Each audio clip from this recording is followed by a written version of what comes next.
Just ahead on Black Issues Forum, concerns surrounding elder care continue within the Black community and seem to stay from generation to generation. Some speculate that decades of economic racism and lack of health advocacy play large roles in why. Stay with us.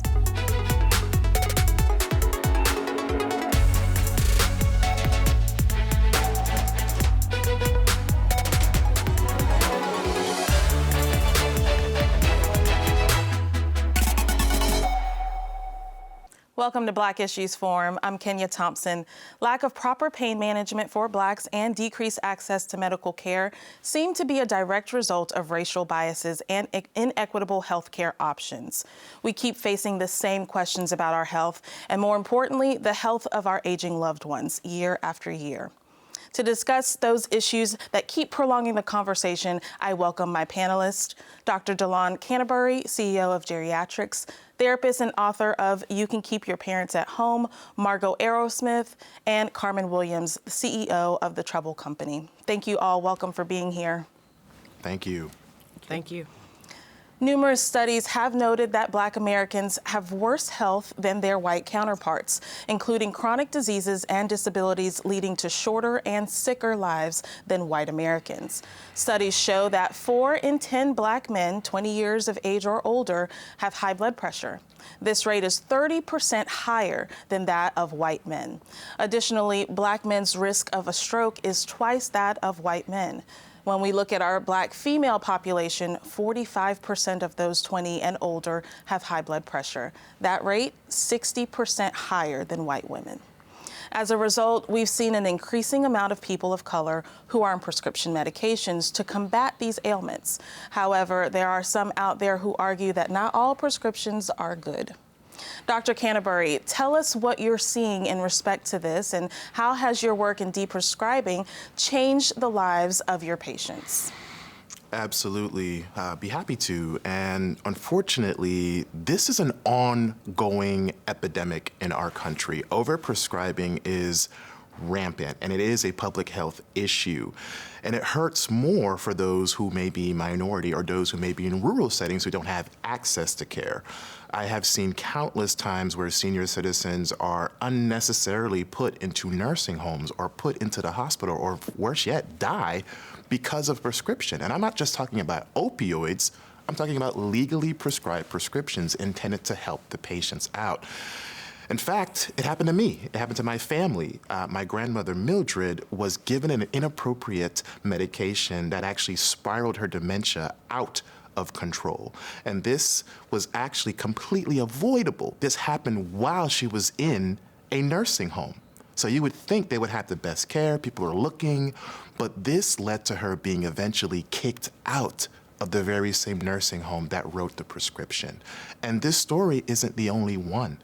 This is the reason why I started my company, GeriatRx. Our very first patient was on 36 medications, okay? I mean, ridiculous amount of medications. And this is a 70-year-old frail Black woman. Didn't need any of this stuff. And we were able to find, unfortunately, that her family was debating between forcing her into a nursing home or fighting to keep her at home so she can age gracefully in her own comfort and space. The beauty about our medication review of getting people deprescribed and safely taking them off of medications led to this woman not only improving in her health conditions, reducing her dementia symptoms, but she was able to stay at home, keep her house, and not be forced into a nursing home, which can cost anywhere from $100,000 to $150,000 just a year. So it's costly, and with more costs rising with housing, with everything else going on, this is more of a blight for people within minority communities to combat. So we have to start talking about the problem of overprescribing. We have to start leveraging pharmacists to really get people to the best, safe, and honestly, the least amount of medications as possible. And I don't care how long you've been on it. That's the problem. As we age, our bodies change. The way we absorb medications change. The way medications are cleared change. And they can lead to tons of side effects that can cause confusion, constipation. Unfortunately, it can lead to death, hospitalization, falls. All of these can worsen their outcomes and lead to mortality rates increasing. And it's worse when you are a minority or low income. Yeah. Well, I'm glad you're here doing that work, but how are you working with the doctors? Are they aware how certain medications can affect elders differently, like you just mentioned? So some geriatricians are especially trained in this and understand the need to stop, but the overwhelming majority have no clue. The first point is medical providers maybe get 4 to 6 weeks of pharmacology within their training. So really, they don't quite know the side effect profiles, the interactions, unless it's within a small scope of their practice, okay? So that's number one. Number two, we aren't, again, understanding how the body ages. Most medicines that are out there and approved are honestly derived from young adult white males from the 70s. Yeah. That's old data, right? We're all different. We all have different bodies. We all respond differently. And so when it comes to aging, we're literally just kind of guessing that they have the same side effect profile as a younger adult. Yeah. So it's a multi-layered issue. It is, and aging is a fact of life that the majority of our society will experience. And the level of quality in that experience, however, is not always up to our control. Carmen, in your advocacy for elder care through the TrouBull Company, how would you suggest that we address the process of aging and elder medical care on the local legislative level? Well, first of all, what we have to do is have very real conversations with legislation in terms of what it means to age and to age in place.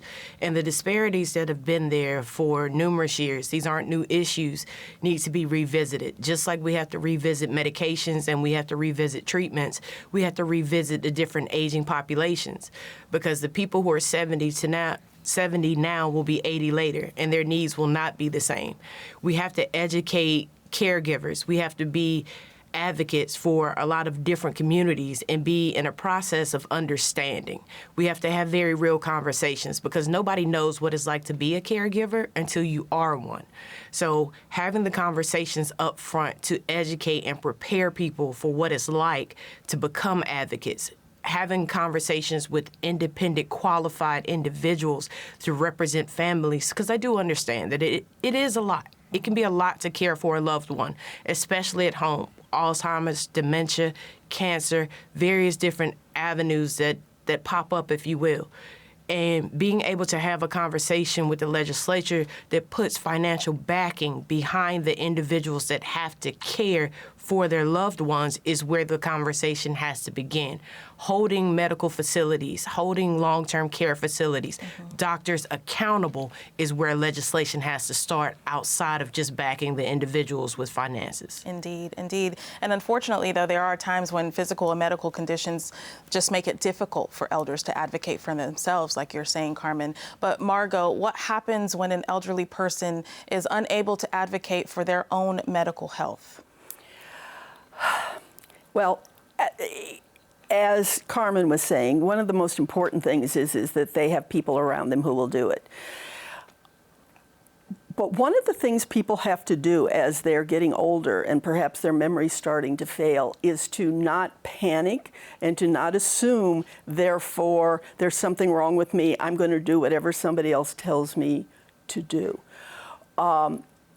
Dementia is not a thing per se. Dementia is a cluster of symptoms that can, in fact, be a lot of different things. As Dr. Canterbury and Carmen both have said, it could be from too much medication. It can be from a UTI because, again, as we age, we can get UTIs when we're born, but as we age, UTIs have symptoms that, in fact, resemble dementia.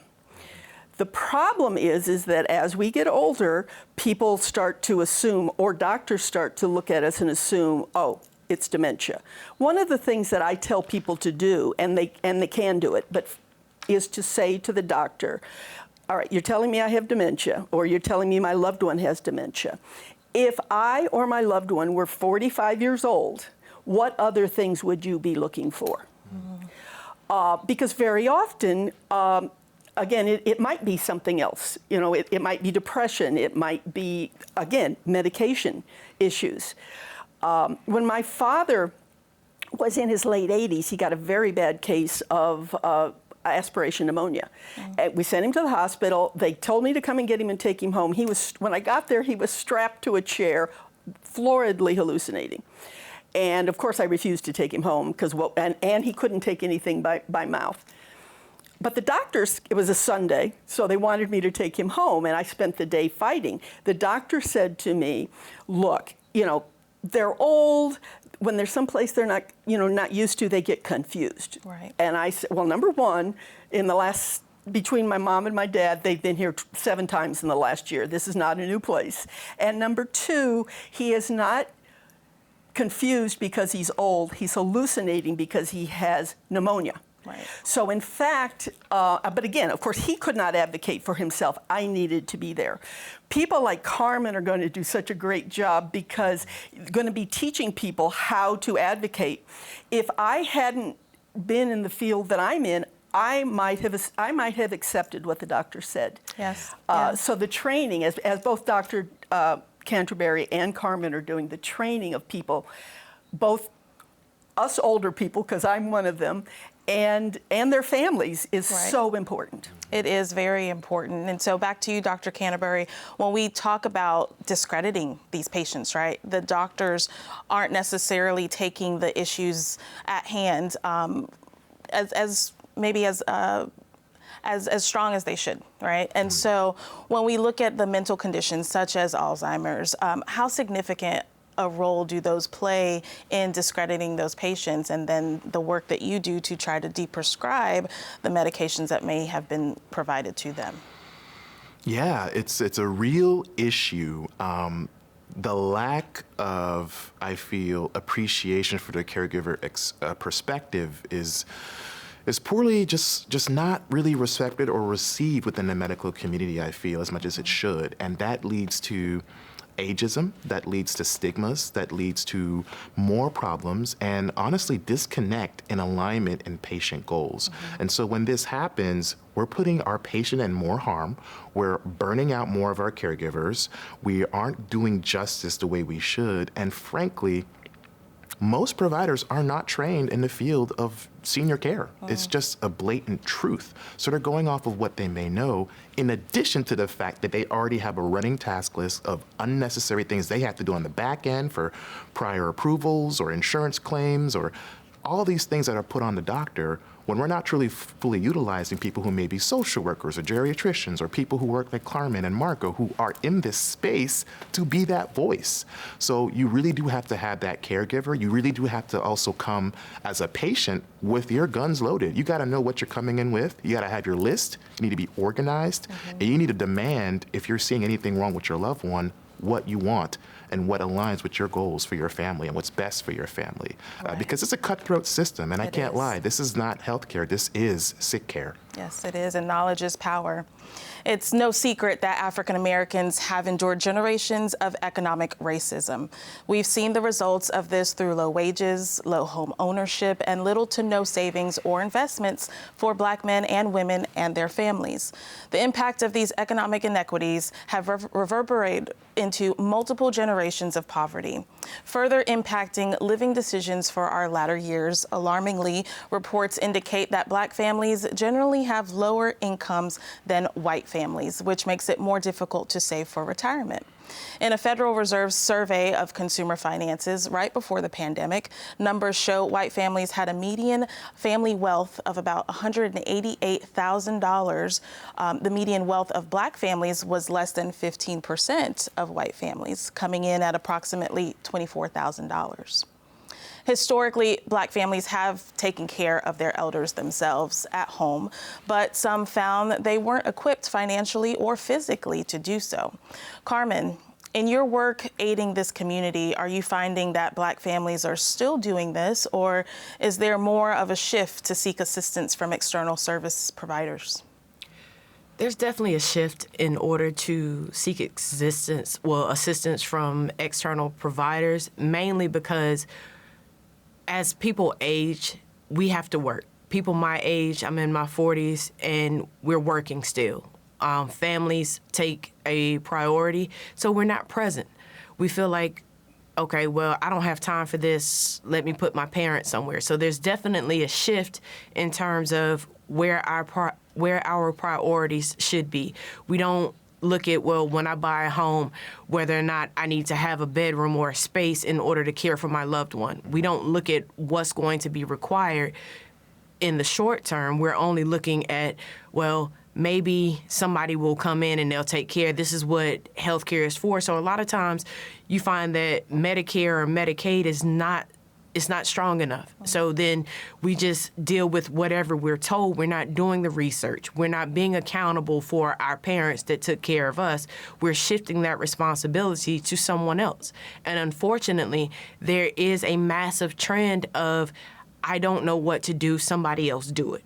And that is a very dangerous place to be, because then you have situations where people don't have advocacy, as what Margo was saying, and with Dr. Canterbury, they're over-medicated because now you can cram a lot of people in a small space. Mm-hmm. And this is a handicap, pardon the pun, but this is a handicap that is crippling the African American and minority community, because there's just not enough education out there or advocacy to represent, hey, we need to be taking care of the ones that took care of us. Mm-hmm.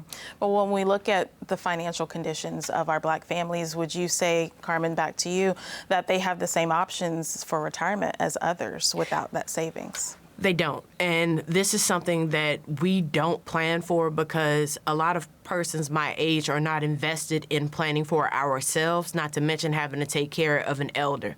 So the disparities are there. Some of it is self-inflicted. However, a lot of it is not encouraged with wage gaps, and it's not being addressed with the ability to plan for aging in place. And it's not also something that we discuss with employers of what it would look like to have to take care of a loved one with benefits, with opportunities, with long-term care, even putting policies in place so that we can take on the burden of caring for ourselves once we get to the point where we are in that situation, so that that burden is not passed on to those who were now in our situation when that time comes. Yeah. So yes, the financial disparities can be addressed with employers and with benefits if they're going to be true benefits. And it is across the board. It is devastating. Good points. And without retirement and savings, it's just really hard to map out a plan for long-term living scenarios for many minority elders. However, with the proper planning and considerations of lifestyle, there are options. Margo, tell me about the long-term living options out there for elders and their families. Well, they can go anywhere from a person staying in the home they've lived in their whole life, to moving to a small apartment, to going to one of these communities, I'm told to call them, 4 or 5 stories buildings. However, what people need to look at is not so much where they're going to go, but who is the person that's going to go there? I mean, I'm very familiar with several of the senior communities here. I've worked in them. There's a handful of people who are very happy there, but they're also very profitable, so there's a lot of marketing trying to convince everybody that everybody should go there. But you look at the person, you look at the lifestyle that they want, and one of the things to remember is that assisted living, number one, you get 3 meals a day, somebody vacuums once a week, and they check to make sure you're alive once a day. That's it. Anything else is extra. So when people think, oh, it'll just be cheaper there, it's really not, because they're very expensive. Sometimes churches will help you keep your parents at home. I know there's a lot of elderly people in the churches, but there's ways of being creative. But one of the concerns is that as this has become so profitable, and it is, the marketing push to put more and more and more people in senior communities. Again, some people are happy there, but I know a lot of them aren't. I had a woman calling me, she put her mother in the best home possible. She's depressed, go fix her. So I go, the woman's not depressed. She's angry because her daughter made her leave her home. She made me go back 3 times to undepress her mother. Her mother was actually quite lovely, but very angry. So it's really looking at the person and where it would be best for them, but you're going to have a lot of people, your doctor, marketing to you. And again, as your income grows, and that's great, you're going to get more pressure to spend that money in places that might not be the best for this particular person. Indeed. Indeed. It's all about listening too, right? often while making those long-term living decisions, it's not just the elder that's making the decisions, kind of like what you mentioned, Margo. Many times we have children and other loved ones who are there for the journey as well. Margo, back to you. How does boundary setting, let's talk about boundary setting, how does that play a role for both the elderly and the families that help take care of them? I've been getting these emails from marketing companies, well, from home health companies. And the headline is, it's about this 40-70 rule. And I read it, and when they peeled me off the ceiling, what it basically says is that when you're 40, you know more than your parents in their 70s, and we will teach you how to manipulate them into doing what we think you should have them do. Because it's a very profitable business, and that's what they do. So I say, this is not a rule, this is a marketing gimmick, so be careful of it, but there's so much out there. They want the dollars, and they're happy to, by the way, build little cheap ones for people who don't have as much money. I mean, because there's still a lot of money to be made in, giving somebody a $5,000 a month 3-room apartment with 2 meals a day. There's a lot of money in that. Yeah.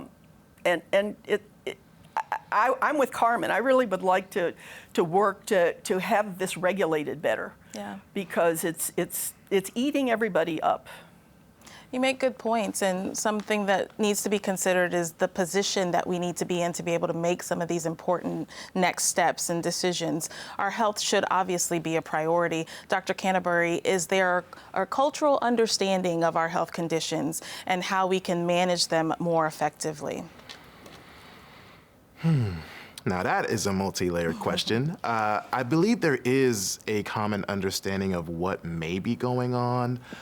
However, we truly fail in making healthcare equitable. And what that means is if you don't even have the resources, or you don't even have a community support network, or a church group, or a caregiver support group, you may not know what you can possibly do. And frankly, seeing my parents have to go through taking in my grandma when they were full-time, a teacher and accountant, and maneuvering all this, no healthcare background, it's expensive and difficult. So trying to take care of her at home, they tried a couple months, expensive, failed, ended up having a home health aide, didn't work for too long. We had to put her into another home.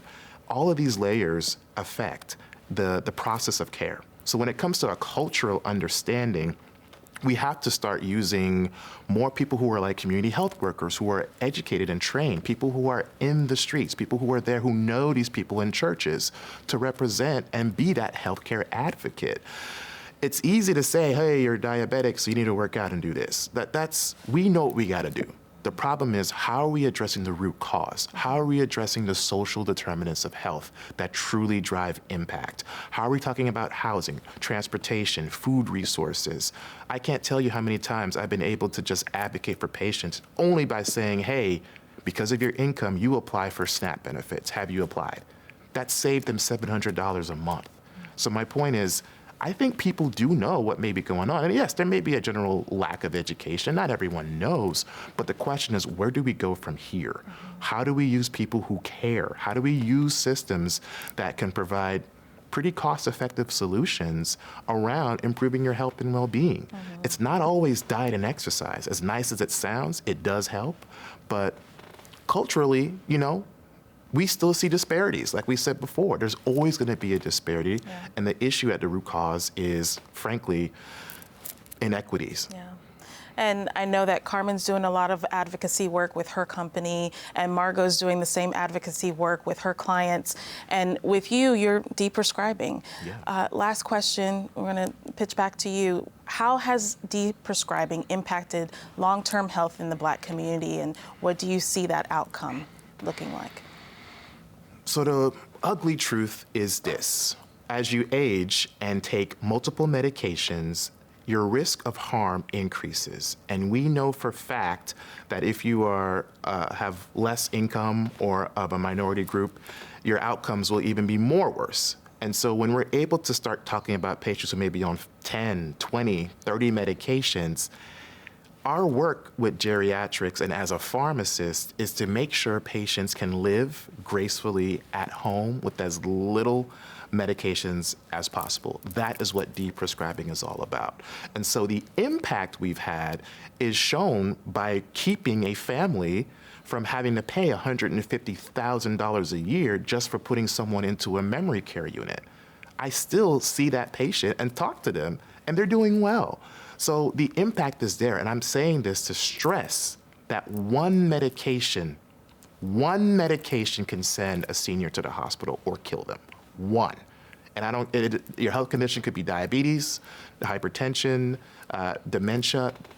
There are certain medications that you just have to completely avoid. So a really good low-hanging fruit is to leverage your community pharmacist, ask, what can I get my loved ones safely off of so that they're not being forced into another nursing home, which we were able to prevent from our service.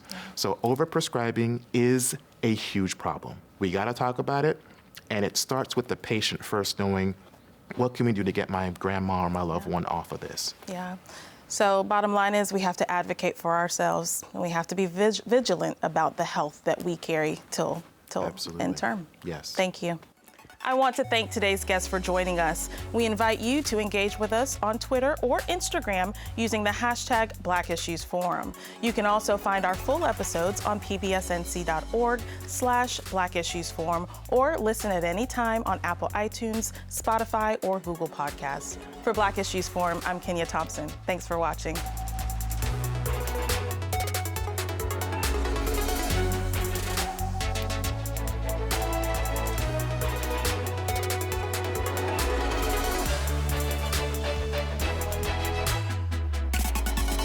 Quality public television is made possible through the financial contributions of viewers like you, who invite you to join them in supporting PBS NC.